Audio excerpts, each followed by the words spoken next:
Salam damai dan sejahtera bagi kita semua. Beberapa waktu yang lalu, Paus Fransiskus mengangkat 21 orang kardinal baru yang sebagian besar adalah orang-orang liberal.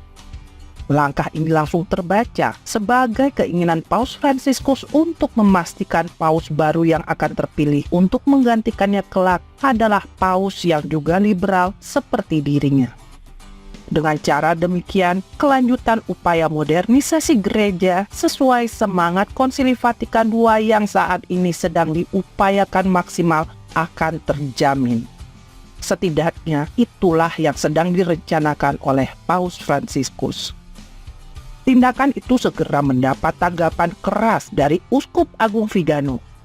Dalam wawancaranya dengan Aldo Maria Valli, seorang jurnalis Italia, Uskup Agung Vigano melihat langkah itu sebagai upaya mempercepat agenda modernisme gereja dan sekaligus menghabisi kaum tradisionalis yang selama ini dianggap sebagai penghalang. Di antaranya, Uskup Agung Vigano mengatakan ini. Logika Bergoglio sangat jelas. Dia ingin menciptakan premis untuk perpecahan yang dia bantah dan sesali dengan kata-kata, tetapi sesungguhnya telah dia persiapkan selama beberapa waktu. Bergoglio ingin memisahkan dengan berbagai cara bagian yang baik dari umat beriman dan klerus dari gereja resmi. Dan untuk mencapai ini, untuk memastikan bahwa mereka menjauhkan diri dari Sanhedrin modernis, dia telah menempatkan pada posisi kunci di Kuria Roma orang-orang yang menjamin kemungkinan terburuk pengelolaan dikasteri yang dipercayakan kepada mereka, dengan kemungkinan hasil terburuk dan kerusakan terbesar kepada badan gerejawi. Pembatasan progresif pada perayaan liturgi kuno berfungsi untuk membatasi kaum konservatif dalam mencari penampungan yang kemudian mengarahkan mereka ke SSPX.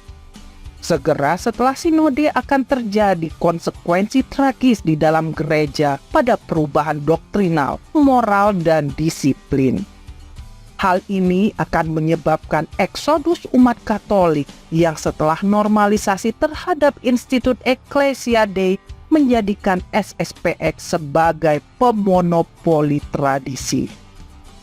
Tetapi pada saat itu, yaitu ketika umat Katolik tradisional telah bermigrasi ke SSPX dan para pemimpinnya percaya bahwa mereka telah memenangkan persaingan dari penindasan atas Summorum Pontificum, provokasi baru yang tidak dapat ditolerir akan memaksa kelompok SSPX untuk menjauhkan diri dari rezim Bergoglio Roma yang menyebabkan ekskomunikasi bagi tradisionalisme sehingga tidak lagi terwakili dalam gereja resmi.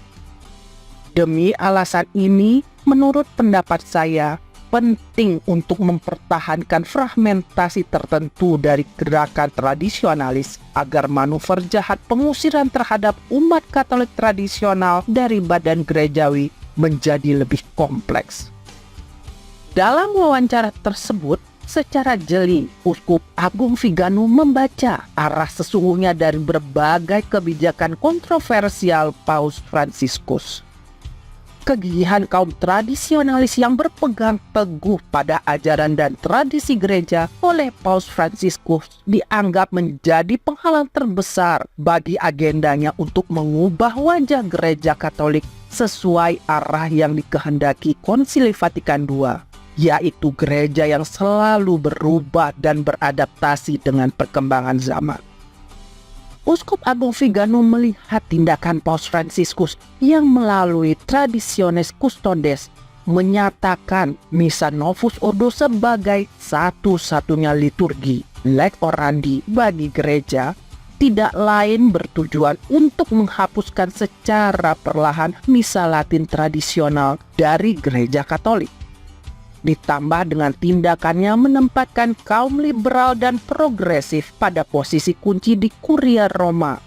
Dan berikutnya, normalisasi komunitas Ecclesia Dei seperti FSSP, ICKSP, dan sebagainya, dengan cara memaksa mereka menerima norma-norma pembaharuan konsili yang sejak semula tidak pernah mereka tolak.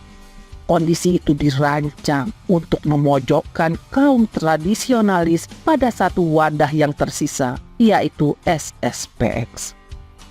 Jika itu tercapai, Paus Fransiskus akan melakukan provokasi sedemikian rupa sehingga SSPX dan seluruh tradisionalis Katolik yang bergabung di dalamnya akan terekskomunikasi untuk selamanya. Untuk mencegah itu terjadi atau setidaknya membuat sulit dilakukan, Uskup Agung Vigano menyarankan untuk membentuk kelompok-kelompok tradisionalis independen yang terpisah agar keberadaan kaum tradisionalis tidak terpusat pada satu wadah. Dengan cara ini, SSPX yang menjadi ujung tombak bagi pembentukan imam-imam tradisionalis tidak akan mudah dieliminasi. Selanjutnya, dalam wawancara pada kesempatan lain, Uskup Agung Vigano menambahkan, fragmentasi gerakan tradisional menurut pendapat saya adalah satu-satunya tanggapan yang mungkin untuk serangan saat ini. Kita tidak boleh melembagakan entitas pseudo-gerejawi baru, tetapi mempertahankan koordinasi minimal antara kekuatan-kekuatan yang berbeda, yang cepat atau lambat akan menemukan diri mereka mendapatkan kembali hak kewarganegaraan penuh di gereja, satu-satunya tempat yang benar dan sah di mana umat Katolik sejati harus tinggal. Dengan pernyataan tersebut, Uskup Agung Vigano mengingatkan agar kelompok tradisionalis itu tidak membentuk kelompok di luar gereja, misalnya dengan menjadi sede vacantis atau membangun kelompok gereja yang baru, dan tetap menjalin komunikasi dengan seluruh kelompok tradisionalis lainnya hingga pada waktunya nanti keadaan gereja Katolik dapat dipulihkan kembali. Tanpa kita sadari, pendirian komunitas Legio Christi Regis yang berupaya menjadi kelompok tradisionalis independen berbasis gerakan akar rumput atau umat awam ternyata sejalan dengan apa yang dimaksud oleh Uskup Agung Vigano. Pembentukan kelompok-kelompok tradisionalis independen ini akan mempersulit rencana jahat dari kaum liberal dan modernis untuk menghabisi kaum tradisionalis dari tubuh gereja. Dengan cara demikian, sisa umat Tuhan akan tetap ada di dalam gereja Katolik seperti yang sudah dinubuatkan. Mungkin sebagian dari kita berpikir, benarkah Paus Fransiskus dan kaum modernis pendukungnya akan bertindak sejauh itu? Bagaimana bisa Paus Fransiskus yang aktif berupaya merangkul gereja lain, bahkan agama lain untuk membangun persatuan ekumenis, tapi di saat yang sama justru ingin mengeluarkan kaum tradisionalis dari gereja Katolik? Bukankah itu kontradiktif? Yang di luar dipersatukan, tapi yang ada di dalam malah dipisahkan. Hal ini dapat kita pahami jika kita menyadari bahwa kaum tradisionalis yang berusaha setia pada ajaran gereja memang musuh besar dan penghambat paling gigih bagi perubahan-perubahan yang digagas oleh Konsili Vatikan II. Maka untuk memuluskan agenda Konsili Vatikan II dalam membangun gereja Katolik baru yang ekumenis dan modernis, yaitu yang sekarang disebut sebagai gereja sinodal, cepat atau lambat kaum tradisionalis memang harus disingkirkan. Sebagian orang Katolik meyakini bahwa upaya untuk menghabisi kaum tradisionalis dan sekaligus mempercepat upaya pembangunan gereja sinodal ini mendapatkan momentumnya yang paling penting setelah kematian Paus Benediktus XVI. Hal ini mengingatkan kita pada nubuat Rasul Paulus tentang sang katekon atau orang yang menahan kekuatan jahat. Karena secara rahasia kedurhakaan telah mulai bekerja, tetapi sekarang masih ada yang menahan.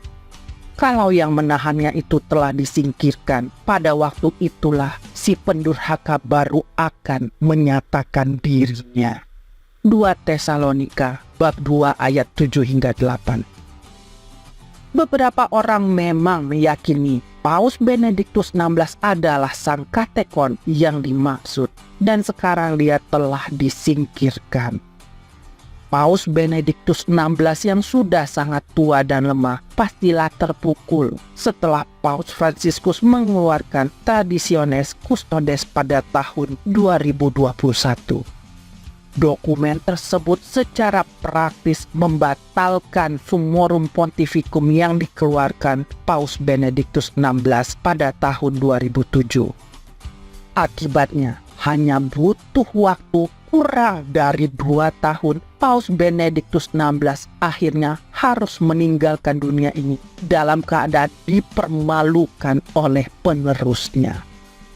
Dengan disingkirkannya sang katekon, Paus Fransiskus dan pendukungnya diyakini akan menjalankan agenda mereka dengan kecepatan penuh untuk mempersiapkan kedatangan Tuhan mereka, yaitu si pendurhaka alias sang antikristus. Ini bisa terlihat dari tindakan Paus Fransiskus yang mengubah aturan sinode para uskup, sehingga kini kaum awam memiliki hak pilih seperti para uskup.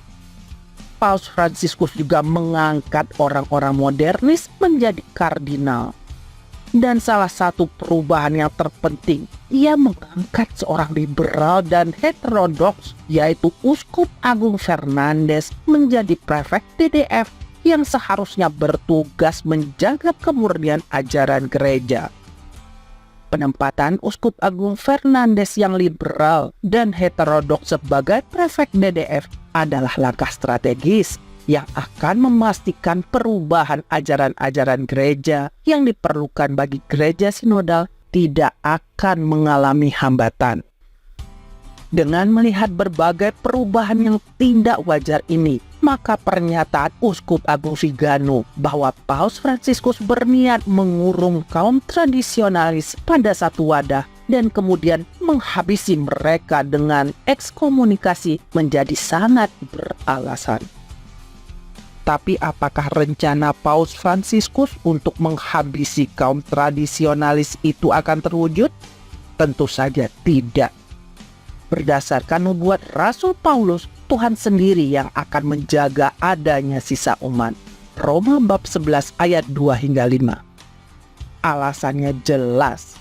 Hanya melalui sisa umat yang setia itulah janji bahwa gereja Kristus tidak terkalahkan oleh gerbang alam maut akan tergenapi dengan sempurna.